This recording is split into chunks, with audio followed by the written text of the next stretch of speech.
बिस्मिल्लाहिर्रहमानिर्रहीम। Iqra बिस्मि रब्बिकल्लज़ी खलक़।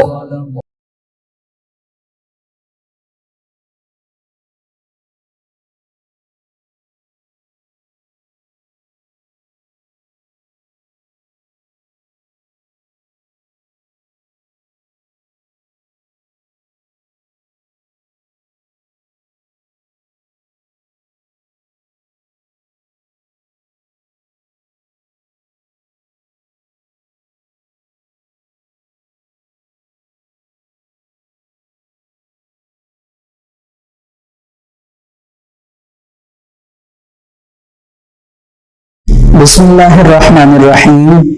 Respected parents and dear students, Assalamu alaikum. Students, today we are going to start the chapter number 5 of your chemistry book, and the name of the chapter is Physical States of Matter. Students, this is very important chapter in your book, and for this purpose start with the main heading of the chapter. Students, हमने matter के मुतालिक या आप कह लीजिए matter के बारे में हमने फर्स्ट चैप्टर में कुछ रीड किया था, कुछ समझा था, कुछ कॉन्सेप्ट्स जो थे वो गेन किए थे। तो मैटर की अगर हम बात करें तो इसकी अपनी एक डेफिनेशन कुछ इस तरह की है कि anything that has mass and occupy space. It means that कोई भी चीज anything that has mass, जिसका कुछ ना कुछ क्या हो, mass हो, and occupy space, और वो कुछ जगह जो है उसको घेर ले। बेसिकली वो चीज क्या कंसीडर की जाती है, मैटर। क्या कंसीडर की जाती है, मैटर। ठीक है। जैसे फॉर एग्जांपल इस रूम में टेबल है, डाइस है। अब अगर डाइस को देखा जाए तो डाइस का कुछ ना कुछ मैस है और इसमें कुछ ना कुछ जो स्पेस है उसको कवर किया हुआ है। तो बेसिकली इस स्पेस में रहकर इस मैस का कुछ डाइस है, सॉरी, इस डाइस का कुछ मैस है और ये बेसिकली मैटर की एक स्टेट कंसीडर होगी। ठीक है। अब अगर स्टेट्स की बात की जाए इस डेफिनेशन के अकॉर्डिंग तो स्टूडेंट्स हमारे पास मैटर की बेसिकली 3 स्टेट्स हैं जिनकी हम डिस्कशन करेंगे इस चैप्टर में। The first one is the solid, the second one is liquid and the third one is gas. ठीक है। Solid, liquid and gas. ठीक है जी। तो ये हमारे पास स्टूडेंट्स मैटर की बात हो जाती है। अब अगर देखा जाए तो फिजिकल स्टेट्स का वर्ड यूज हुआ है। स्टेट्स का मतलब हालतें हैं और ये जो 3 नाम अभी आपके सामने आपको बताए गए हैं, solids, liquids and gases, basically these are the states. Students, कुछ इंट्रोडक्शन ये हो गया चैप्टर का। अब कुछ डिटेल में चलते हैं। सबसे पहले बुक के फर्स्ट पेज पे जहां से चैप्टर नंबर 5 स्टार्ट हो रहा है वहां से हम मेजर कॉन्सेप्ट्स जो हैं उनसे स्टार्ट करेंगे। तो आइए आप देख सकते हैं सबसे पहले लिखा हुआ है गैसियस स्टेट। ठीक है। तो गैस के मुतालिक हम इस चैप्टर में 2 आर्टिकल्स हैं मेजर, 5.1 एंड 5.2, जिसमें हम 5.1 में टिपिकल प्रॉपर्टीज के बारे में पढ़ेंगे। ठीक है। यानी जो खसूसियात हैं गैसेस की उनके बारे में हम डिस्कस करेंगे। फिर हम सेकंड पोर्शन में लॉज रिलेटेड टू गैसेस, उन लॉज के बारे में पढ़ेंगे जो जिनका रिलेशन गैसेस के साथ है। ठीक है। फिर स्टूडेंट्स हम लिक्विड स्टेट्स पे आ जाएंगे और लिक्विड स्टेट पर हम टिपिकल प्रॉपर्टीज की डिस्कशन करेंगे, यानी उन खसूसियात की डिस्कशन करेंगे जो कि बहुत इंपॉर्टेंट हैं लिक्विड स्टेट से रेलिवेंट। फिर लास्ट में हम सॉलिड स्टेट की डिस्कशन करेंगे, जिसमें फर्स्ट ऑफ ऑल हम टिपिकल प्रॉपर्टीज के बारे में पढ़ेंगे, सेम खसूसियात पढ़ेंगे सॉलिड्स की। फिर टाइप्स ऑफ सॉलिड्स पढ़ेंगे कि कितनी तरह के सॉलिड्स होते हैं। देन स्टूडेंट्स एक छोटा सा आर्टिकल होगा एलोट्रॉपी का, ठीक है, ये हम सॉलिड स्टेट में डिस्कस करेंगे। तो ये बेसिकली हमारे मेजर कॉन्सेप्ट्स थे। इन शॉर्ट अगर हम बात करें इस चैप्टर की, तो इस चैप्टर में हमने solid, liquid and gas, in 3 states के बारे में डिटेल में डिस्कशन करनी है। स्टूडेंट्स पेज नंबर 76 पे इंट्रोडक्शन थोड़ा सा उन्होंने एक्सप्लेन किया है सॉलिड, लिक्विड एंड गैसेस के बारे में। तो उसी इंट्रोडक्शन को थोड़ा सा हम समझने की कोशिश करेंगे ताकि हमें इन 3 स्टेट्स का डिफरेंस पता चल सके, ठीक है। उसके लिए मैंने आपके सामने 3 कंटेनर बनाए हुए हैं और उन तीनों कंटेनर के नीचे मैंने उन्हें कैप्शन दिया हुआ है, लाइक इस कंटेनर को गैस कहा गया है, इस कंटेनर को लिक्विड और इस कंटेनर को सॉलिड। लेकिन अभी इसमें हमने गैस, लिक्विड और सॉलिड की एडिशन नहीं की। हम एक एक करके इनकी प्रॉपर्टीज को देखेंगे जो कि इंपॉर्टेंट हैं और इसको इंट्रोडक्शन में याद रखेंगे, ताकि जैसे ही हम इनकी टिपिकल प्रॉपर्टीज की तरफ मूव करें, ठीक है, तो हमें कुछ बातें रिमाइंड हो। तो सबसे पहले गैस पर आती हैं स्टूडेंट्स। अगर आप किसी भी गैस को देखें तो गैस के पार्टिकल साइज में बहुत छोटे होते हैं।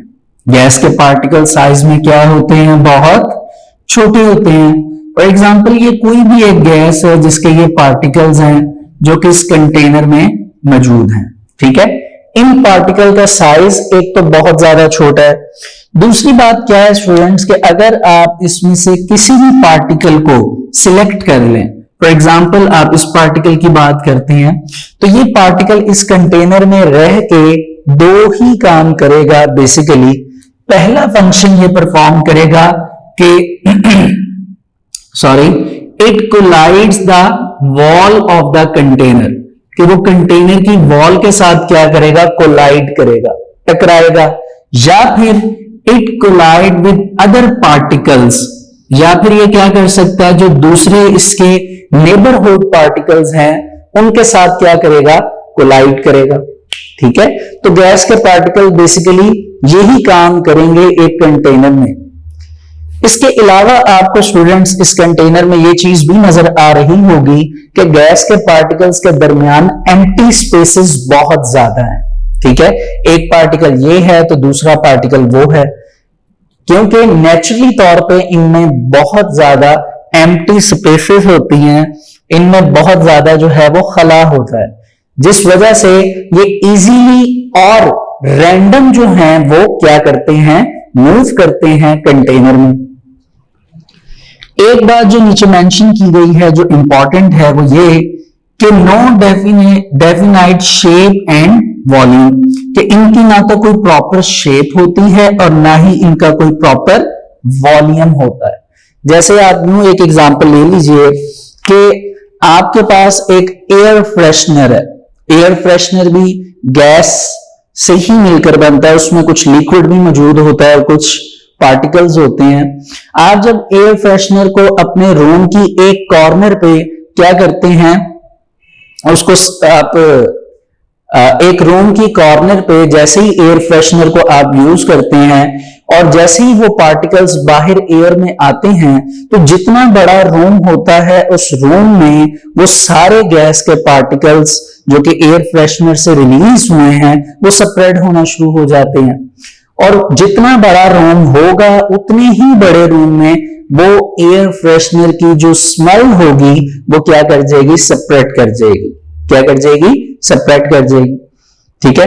अब अगर आपका उसी रूम के साथ कोई दूसरा रूम अटैच है और आप अगर उसका सेंटर का दरवाजा, डोर को ओपन कर देते हैं, तो बेसिकली वो एयर फ्रेशनर वहां से ट्रेवल करके उस दूसरे रूम में भी चला जाएगा। इट मीन्स दैट कि वो जो एयर फ्रेशनर है बेसिकली उसकी स्मेल मूव करेगी, यानी उसका कोई प्रॉपर वॉल्यूम नहीं होगा। जितनी स्पेस मिलेगी उतनी स्पेस में जो गैसेस हैं वो क्या करती हैं, मूव कर जाती हैं, ट्रेवल कर जाती हैं। ठीक है, तो ये बेसिकली स्टूडेंट्स हमारे पास गैस के बारे में कुछ इंपॉर्टेंट बातें थी। अब एक और बात इसमें ऐड करते हैं, इसकी एक प्रॉपर्टी विच इज प्रेशर। देखिए, अगर आप ये चाहते हैं कि गैस के पार्टिकल्स के दरमियान जो स्पेसेस हैं ये रिड्यूस हो जाएं, तो उसके लिए एक ही काम ये आप यहां पे कर सकते हैं कि आप इस पर क्या अप्लाई करें, प्रेशर। अगर आप प्रेशर अप्लाई करेंगे तो प्रेशर अप्लाई करने की वजह से इनके दरमियान जो एम्प्टी स्पेसेस हैं वो रिड्यूस हो जाएंगी और ये एक दूसरे के क्लोज आते जाएंगे, और इस वजह से हम ये कह सकते हैं कि इनका वॉल्यूम रिड्यूस कर जाएगा। क्या कर जाएगा, रिड्यूस। फॉर एग्जाम्पल, ये आपने यहां तक ऊपर से क्या चीज अप्लाई की, प्रेशर। तो प्रेशर एक इंपॉर्टेंट प्रॉपर्टी है जो कि अप्लाई होती है गैस स्टेट पे, जिसकी वजह से आप ये देख सकते हैं कि गैसेस का जो वॉल्यूम है वो क्या कर जाएगा, रिड्यूस कर जाएगा और ये एक दूसरे के क्लोज आना शुरू हो जाएंगे। ठीक हो गया जी। अच्छा, अब थोड़ा सा इसे देखते हैं जी। इंट्रोडक्शन में page number 76, matter exist in 3 physical states, that is gas, liquid and solid. The simplest form of matter is the gaseous state, यानी जो सबसे सिंपल फॉर्म में है वो गैस स्टेट है। Liquid are less common and most of the matter exists as solid, यानी ज्यादातर जो हमारे सराउंडिंग्स में हमें स्टेट नजर आती है basically it is solid state. For example, आप अपने रूम में बैठे हुए हैं तो आपके सराउंडिंग जितनी भी चीजें मौजूद हैं इंक्लूडिंग योर बॉडी, बेसिकली ये सॉलिड स्टेट में है। कहते हैं कि matter in gaseous state does not have definite shape and volume. ये मैंने आपको अभी ये बात समझाई। Therefore, gases occupy all the available space, यानी जितनी भी जगह मिलेगी उसमें वो गैस जो है वो क्या कर जाती है, स्प्रेड कर जाती है। ठीक है, Their intermolecular forces are very weak. अब ये देखिए एक इंपॉर्टेंट टर्म आई है इंटरमोलेकुलर फोर्सेस की। इसको हम वैसे इस चैप्टर में थोड़ा सा आगे जाके डिस्कस करेंगे फर्दर मोर, और पहले भी हमने वैसे प्रीवियस चैप्टर में इंटरमोलेकुलर फोर्सेस के बारे में पढ़ा है कि अगर 2 मॉलिक्यूल हैं और उनके दरमियान जो अट्रैक्टिव वीक फोर्सेस क्रिएट होती हैं बेसिकली वो इंटरमोलेकुलर फोर्सेस होती हैं। जैसे एक सिंपल सी एग्जांपल अगर ले ली जाए इन पर कि व्हाट इज इंटरमोलेकुलर फोर्सेस, तो बात कुछ इस तरह की होगी स्टूडेंट्स कि अगर आपके पास एक लिक्विड है HCl, ठीक है, और उसके आपके पास यहाँ पे 2 मॉलिक्यूल्स मौजूद हैं। एक मॉलिक्यूल ये है HCl और एक मॉलिक्यूल ये है HCl। ठीक है, अब आपको ये पता है कि HCl में कोवेलेंट बॉन्ड होता है जिस वजह से इनके ऊपर पार्शियल चार्जेस मौजूद होते हैं, partial positive and partial negative. अब हमें ये पता है कि ये जो हाइड्रोजन है और ये जो क्लोरीन है इनके दरमियान जो मौजूद है बेसिकली वो क्या है, कोवेलेंट बॉन्ड। सेम इनके दरमियान भी क्या है, कोवेलेंट बॉन्ड, यानी जो एटम्स हैं एक मॉलिक्यूल के उनके दरमियान कोवेलेंट बॉन्ड मौजूद है। लेकिन होता कुछ इस तरह है कि एक मॉलिक्यूल का नेगेटिव टर्मिनल लाइक क्लोरीन और दूसरे मॉलिक्यूल का पॉजिटिव टर्मिनल यानी आपके पास हाइड्रोजन, ये एक दूसरे की तरफ क्या करते हैं, वीक अट्रैक्टिव फोर्स क्रिएट करने की कोशिश करते हैं, which is basically called intermolecular forces. अब दोबारा हम अपनी बात पर आते हैं कि गैसेस के दरमियान इंटरमोलेकुलर फोर्सेस वीक क्यों होती हैं, क्योंकि वो जिस भी कंटेनर में होंगे, लाइक एक रूम में एयर फ्रेशनर की आपको एग्जांपल दी, तो वो एक दूसरे से बहुत ज्यादा जो है वो दूर होंगे। जितने ज्यादा वो स्टूडेंट्स एक दूसरे से दूर होंगे उनके दरमियान स्पेस जितना ज्यादा होगा उतनी उनके दरमियान इंटरमोलेकुलर फोर्सेस क्या होंगी, वीक होंगी। नेक्स्ट है जी कि pressure is a significant property of gases, यानी प्रेशर जो है वो एक इंपॉर्टेंट प्रॉपर्टी है गैसेस के लिए। The effect of pressure and temperature on the volume of gas has been studied quite extensively, यानी हम बड़ी डिटेल में जाके वॉल्यूम, प्रेशर एंड टेम्परेचर, इससे रेलिवेंट गैसेस के ऊपर बेसिकली हम लॉज को पढ़ेंगे, यानी जो लॉज बने हुए हैं। लेकिन उससे पहले मैं आपको बता चुका हूं कि प्रेशर एक इंपॉर्टेंट प्रॉपर्टी है जो कि गैसेस के वॉल्यूम को क्या कर देती है, रिड्यूस कर देती है। ठीक है, तो ये एक सिग्निफिकेंट प्रॉपर्टी है, एक इंपॉर्टेंट प्रॉपर्टी है। इसके बाद स्टूडेंट्स अगर हम लिक्विड्स की तरफ आए तो देखिए लिक्विड के मॉलिक्यूल को अगर देखा जाए तो गैसेस की निस्बत इनका साइज जो है वो बेसिकली थोड़ा सा बड़ा होता है और इनके दरमियान गैसेस की निस्बत जो इंटरमोलेकुलर फोर्सेस हैं वो स्ट्रॉन्ग होती हैं। क्या होती हैं? स्ट्रॉन्ग होती हैं। क्यों? क्योंकि ये एक दूसरे के क्लोज हैं, एक दूसरे के क्लोज हैं। तो लिक्विड स्टेट में होता कुछ इस तरह है कि इनका एक डेफिनाइट वॉल्यूम होता है, इनका एक प्रॉपर वॉल्यूम होता है, लेकिन नॉट शेप। इनकी शेप जो है वो डेफिनाइट नहीं होती, प्रॉपर नहीं होती। फॉर एग्जाम्पल कि आप जिस कंटेनर में या जिस बीकर में या किसी भी चीज में आप लिक्विड को शिफ्ट करेंगे तो जिस तरह की शेप में, जिस तरह के कंटेनर में आप उसको शिफ्ट करेंगे लिक्विड को, लिक्विड की शेप भी चेंज हो जाएगी। फॉर एग्जाम्पल आपने एक ग्लास लिया और वो ग्लास क्यूब शेप में था, आपने उसमें वाटर लिया तो वाटर की स्पेसिफिक शेप उस ग्लास यानी उस कंटेनर के हिसाब से है। लेकिन अगर आपने उस पानी को किसी बाउल में शिफ्ट कर दिया तो क्या होगा, जिस तरह बाउल की शेप होगी वाटर भी उसमें शिफ्ट हो जाएगा तो उसकी शेप चेंज हो जाएगी। इट मीन्स दैट के वॉट आपके पास जो लिक्विड है उनकी कोई प्रॉपर शेप नहीं होती। ठीक है, नेक्स्ट पैराग्राफ में जी कि the liquid state has strong intermolecular forces, hence it has definite volume but it does not have definite shape. Shape तो प्रॉपर नहीं होती लेकिन वॉल्यूम प्रॉपर होता है। It attains the shape of the container in which it is kept, कि जिस container में आप उसको लिक्विड को रखेंगे वो उस तरह की शेप को बना लेगा, यानी अपनी शेप उस तरह के कंटेनर के हिसाब बना लेगा। Liquids evaporate. अब देखिए जिस तरह हमने गैस की प्रॉपर्टी पढ़ी कि प्रेशर उसके ऊपर इफेक्ट करता है, इसी तरह लिक्विड की कुछ इंपॉर्टेंट प्रॉपर्टीज हैं। लाइक लिक्विड्स इवेपोरेट, लिक्विड्स जो हैं वो इवेपोरेट होते हैं, उनमें इवेपोरेशन का प्रोसेस होता है। And their vapours exert pressure, और जो इनके वेपर्स होते हैं, बुखारात होते हैं, वो प्रेशर क्रिएट करते हैं।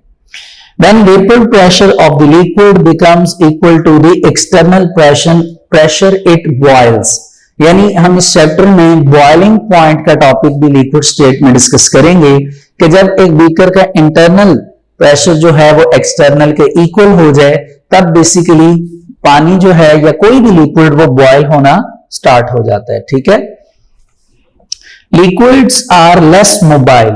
मोबाइल का मतलब क्या होता है स्टूडेंट्स? फ्रीली मूव, कि लिक्विड्स जो हैं कम तर फ्रीली मूव करते हैं देन गैसेस, अगर उनको कंपेयर किया जाए गैसेस के साथ। Therefore they diffuse slowly. Diffuse का मतलब क्या है कि अच्छी तरह मिक्स होके एक होमोजेनस मिक्सचर बन जाए जिसमें जो रैंडम मोशन होती है, जो कि बेसिकली ये प्रॉपर्टी गैसेस की है। तो अभी हम जब गैसेस की टिपिकल प्रॉपर्टीज पे जाएंगे तो हम डिफ्यूजन के वर्ड को समझेंगे। लेकिन अभी आपने क्या जहन में रखना है कि अगर लिक्विड और गैस का डिफरेंस किया जाए तो गैसेस जो हैं वो रैंडम मूव कर सकती हैं अच्छी तरह, एंड दे आर मोबाइल, यानी वो फ्रीली मूव कर सकती हैं। लेकिन अगर आप उसको लिक्विड के साथ कंपेयर करें तो लिक्विड लेस मोबाइल होते हैं, यानी वो फ्रीली मूव नहीं करते। ठीक है, लास्ट पे स्टूडेंट्स हमारे पास बच जाते हैं सॉलिड्स। ठीक है, अगर हम सॉलिड की डायग्राम बनाए, हमारे पास कोई भी सॉलिड है तो उसके पार्टिकल्स कुछ इस तरह मौजूद होते हैं। ठीक है, पार्टिकल्स जो होंगे वो एक दूसरे के साथ बहुत ही स्ट्रॉन्गरली एंड टाइटली पैक होंगे। कैसे होंगे? स्ट्रॉन्गरली एंड टाइटली पैक। और इनके दरमियान इंटरमोलेकुलर फोर्सेस बहुत ज्यादा स्ट्रॉन्ग होंगी क्योंकि इनमें बिल्कुल भी वेकेंट स्पेस नहीं है। और इसके अलावा इनकी डेफिनेट शेप भी होती है, यानी एक स्पेसिफिक शेप भी होती है और स्पेसिफिक वॉल्यूम भी होता है। ठीक है, इसीलिए आपके सामने जिस तरह ये डाइस पड़ा हुआ है तो इसकी एक डेफिनेट शेप है, एक स्पेसिफिक शेप है और इसका एक डेफिनेट क्या है, वॉल्यूम, कि जिस जगह पे इसको रखा गया इसने स्पेसिफिक एरिया कवर कर लिया, तो ये बेसिकली इसने स्पेसिफिक वॉल्यूम को कवर किया हुआ है। कहते हैं जी कि the solid state has definite volume and shape.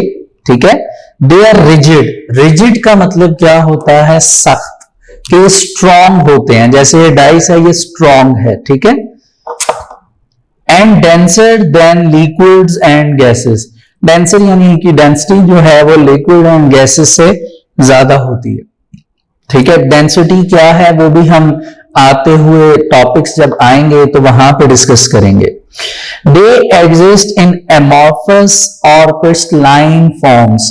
जैसे कि हमने पीछे मेजर कॉन्सेप्ट्स में पढ़ा कि सॉलिड की टाइप्स हैं, तो बेसिकली ये उन टाइप्स के नाम हैं। एक हमारे पास टाइप आ जाती है क्रिस्टलाइन सॉलिड और एक आ जाती है एमॉर्फस सॉलिड। जहां तक बात स्टूडेंट्स क्रिस्टलाइन सॉलिड की है, तो क्रिस्टलाइन सॉलिड से रिजेंबलेंस अगर हम देखें तो चैप्टर नंबर 4 में जब हमने लास्ट में आयनिक कंपाउंड्स की प्रॉपर्टीज पढ़ी थी, वहां पर बेसिकली जो स्ट्रक्चर हमने सोडियम क्लोराइड का डिस्कस किया था, बेसिकली वो एक क्रिस्टल था। सोडियम क्लोराइड का एक क्रिस्टल था, यानी क्रिस्टलाइन सॉलिड हम वहां पर पढ़ चुके हैं पहले। लेकिन इस चैप्टर में हम थोड़ी सी प्रॉपर्टीज पर फोकस करेंगे और देखेंगे कि अगर सॉलिड को डिफरेंशिएट करना है तो कौन से सॉलिड जो हैं वो एमॉर्फस होंगे यानी शेपलेस, और कौन से प्रॉपर शेप में होंगे यानी क्रिस्टलाइन। और फिर हम कुछ एग्जांपल्स भी देखेंगे। तो ये स्टूडेंट्स बेसिकली हमारे इस चैप्टर का इंट्रोडक्शन था, chapter number 5 physical states of matter. ठीक है, तो अब स्टूडेंट्स हम आगे मूव करते हैं गैसियस स्टेट की तरफ और टिपिकल प्रॉपर्टीज को देखते हैं।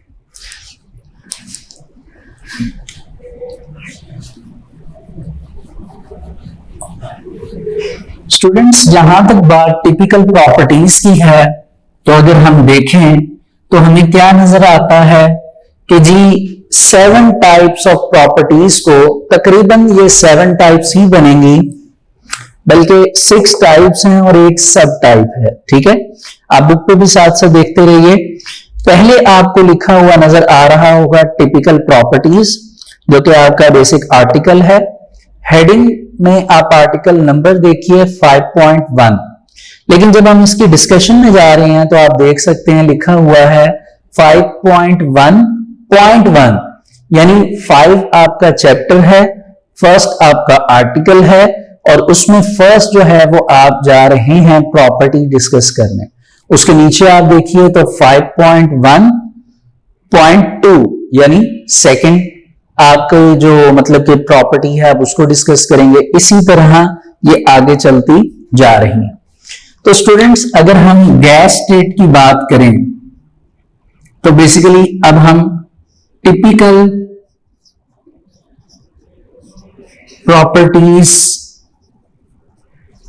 ऑफ गैसेस उनकी डिस्कशन करने जा रहे हैं कि जो टिपिकल प्रॉपर्टीज हैं, इंपॉर्टेंट प्रॉपर्टीज हैं गैसेस की, वो कौन कौन सी हैं।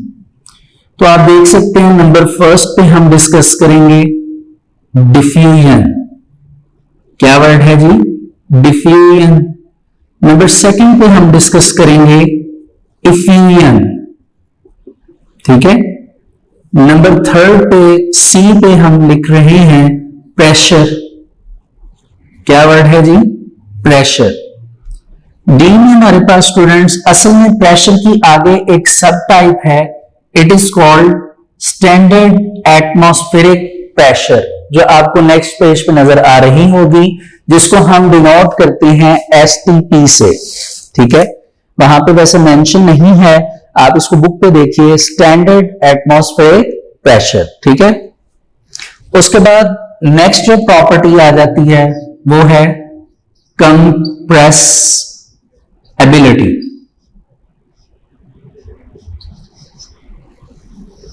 कंप्रेसिबिलिटी के बाद हमारे पास स्टूडेंट्स दो प्रॉपर्टीज और हैं, ठीक है। एक में हमारे पास डेंसिटी आ जाती है और एक प्रॉपर्टी जो है वो हमारे पास मोबाइल प्रॉपर्टी है, जिसको मोबिलिटी कहते हैं। क्या कहते हैं? मोबिलिटी।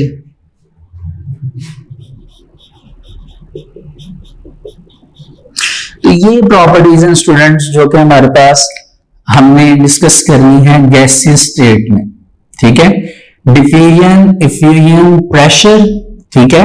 कंप्रेसिबिलिटी, जिसको हम कंप्रेसिबिलिटी पढ़ते हैं, मोबिलिटी, एंड लास्ट पे जो चीज है वो क्या है? डेंसिटी। क्या है? डेंसिटी। अब स्टूडेंट्स इनको एक एक करके स्टार्ट करेंगे।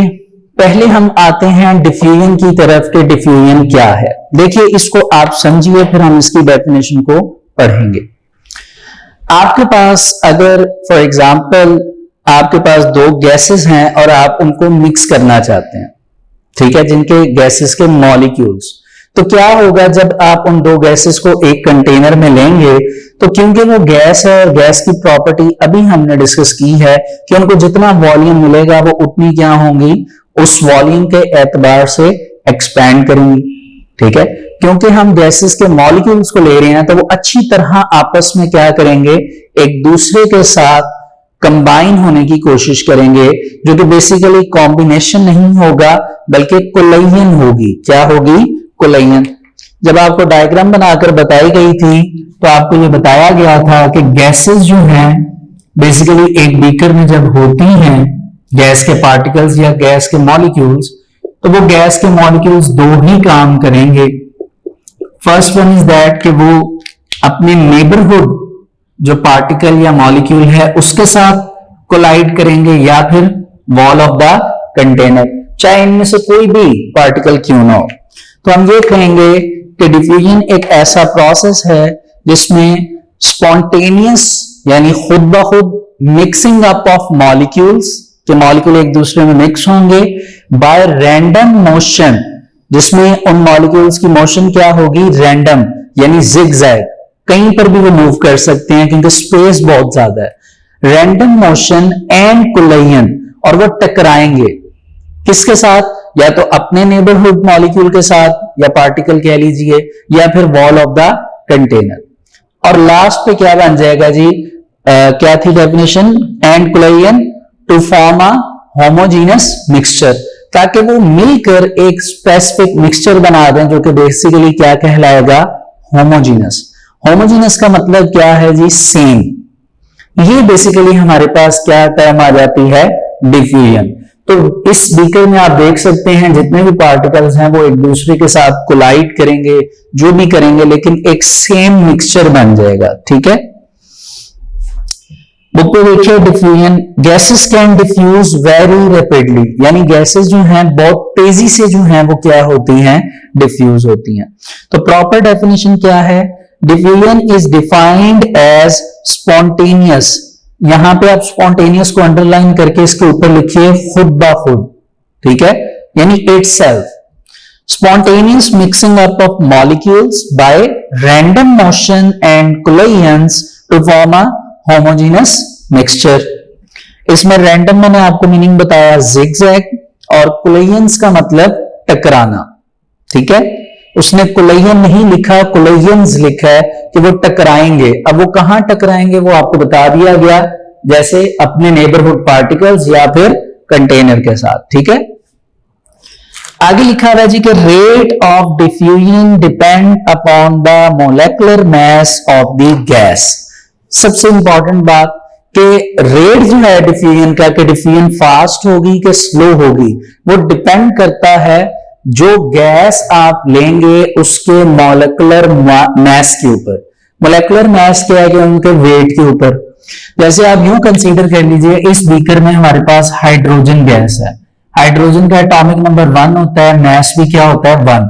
तो उसके पार्टिकल का साइज कुछ इस तरह का होगा, लेकिन आप एक और बीकर बनाइए और उसमें आप कंसीडर कीजिए कि आपने फॉर एग्जांपल ऑक्सीजन गैस को लिया। ऑक्सीजन गैस जो है वो है O2। ऑक्सीजन का एटॉमिक नंबर 8 होता है और मास क्या होता है 16। अब जितना ज्यादा मास होगा उस एतबार से उसके मॉलिक्यूल का साइज भी क्या होगा, बड़ा होगा। अब जाहिर सी बात है आप ये देख सकते हैं जब साइज बड़ा होगा तो उसकी वजह से डिफ्यूजन पे बहुत ज्यादा इफेक्ट पड़ेगा। ठीक है, ये साइज छोटा था तो ये रैंडम बहुत तेजी से मूव कर सकता था। अब ये साइज बड़े हैं तो यहाँ पे रैंडम मोशन जो है वो रिड्यूस हो जाएगी, कोलिजन पावर भी रिड्यूस हो जाएगी, जिसकी वजह से बेसिकली डिफ्यूजन का रेट स्लो हो जाएगा। तो हम ये कहेंगे कि hydrogen gas diffuse fastly as compare to oxygen.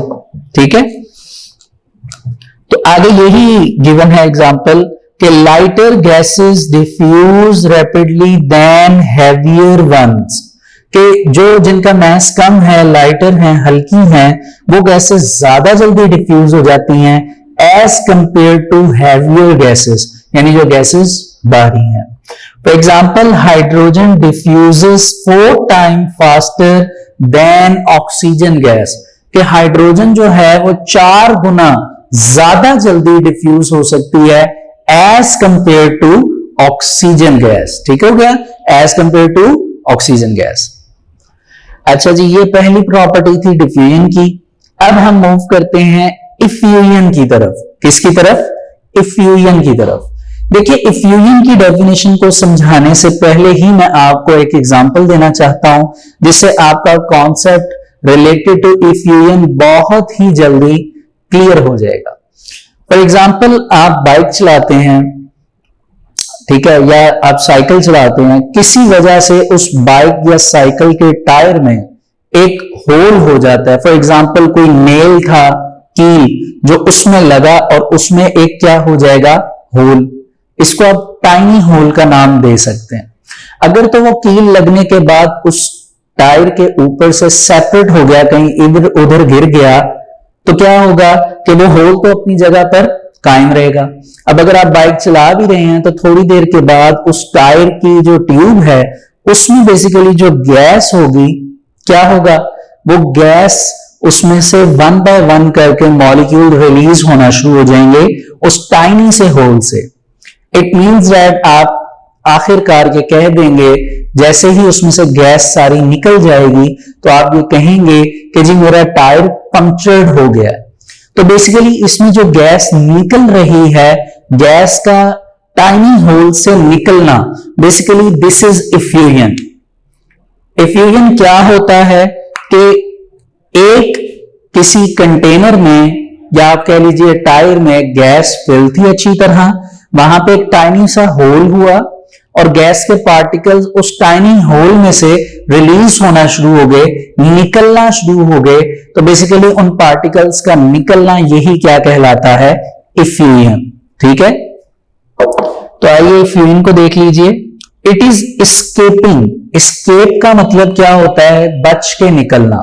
ठीक है, of gas molecule, gas molecules का बच के निकलना थ्रू अ टाइनी होल, एक छोटे से सुराख से, इनटू अ स्पेस, यानी बाहर जो स्पेस है उसमें, विद लेसर प्रेशर, कम प्रेशर के साथ। ठीक है, क्योंकि उसके ऊपर प्रेशर अप्लाई नहीं होगा तो मॉलिक्यूल जो होंगे वो 1 बाय 1 करके जो है वो क्या करेंगे, रिलीज होंगे, निकलेंगे। ठीक है, अब यहां पे स्पेस का क्या मतलब है, जैसे आपको टायर की एग्जांपल दी, तो टायर के अंदर जो गैस फिल है वो तो उस टायर के ट्यूब में स्टोर है, लेकिन जैसे उसमें होल होगा तो वो गैस के पार्टिकल जैसे ही उस टाइनी होल से निकलेंगे तो वो पार्टिकल बाहर आके किस में मिक्स होंगे, स्पेस में। ठीक है, जिसको आप इन्वायरमेंट कह सकते हैं। फॉर एग्जाम्पल, सेम एग्जाम्पल है जी, when a tyre gets punctured air effuses out, air उसमें से निकल आती है। Diffusion depends upon molecular masses. Lighter gas diffuse faster than heavier gases. Same वही बात जो डिफ्यूजन में पड़ी कि अगर गैस लाइटर होगी, हल्की होगी, तो वो इफ्यूज जल्दी हो जाएगी। और अगर गैस का पार्टिकल बड़ा होगा तो उस गैस को इफ्यूज होने में टाइम ज्यादा लगेगा। क्यों? क्योंकि होल जो है वो टाइनी सा है, छोटा, उसमें से छोटी गैस के पार्टिकल इजीली क्या हो सकते हैं? इफ्यूज। तो डिफ्यूजन एंड डिफ्यूजन, इसमें एक चीज कॉमन है कि जितना गैस का मैस लाइटर होगा, हल्का होगा, वेट जितना कम होगा, वो गैस उतनी ही फास्टली डिफ्यूज भी करेगी एंड इफ्यूज भी करेगी। ठीक हो गया? अच्छा जी, तो ये स्टूडेंट्स हमारे पास गैसेस की प्रॉपर्टीज थी। आज हम इन प्रॉपर्टीज को यहां तक ही रखेंगे। इंशाल्लाह नेक्स्ट लेक्चर में हम इन प्रॉपर्टीज को आगे कंटिन्यू करेंगे। तो फिल वक्त आप क्या करिए कि अच्छी तरह इंट्रोडक्शन आपने सुन लिया है, एक दफा फिर रीड करें, सही तरह जो वर्ड्स हैं, जो टर्म्स हैं, आपको उनके मीनिंग्स का पता होना चाहिए। एंड अभी तक अगर हम ये देखें कि हमने याद क्या करना है, तो स्टूडेंट्स डिफ्यूजन एंड इफ्यूजन ये दोनों ही बहुत इंपॉर्टेंट शॉर्ट क्वेश्चंस हैं। ठीक है, तो इनकी डेफिनेशन आपके सामने है और एक एक एग्जांपल भी गिवन है। आपने डेफिनेशन के साथ जो एग्जांपल्स हैं उनको याद करना है। सो स्टूडेंट्स, नेक्स्ट टाइम इंशाल्लाह प्रॉपर्टीज के साथ आपसे मुलाकात होगी जो कि रह गई हैं। तो अभी के लिए अल्लाह हाफिज।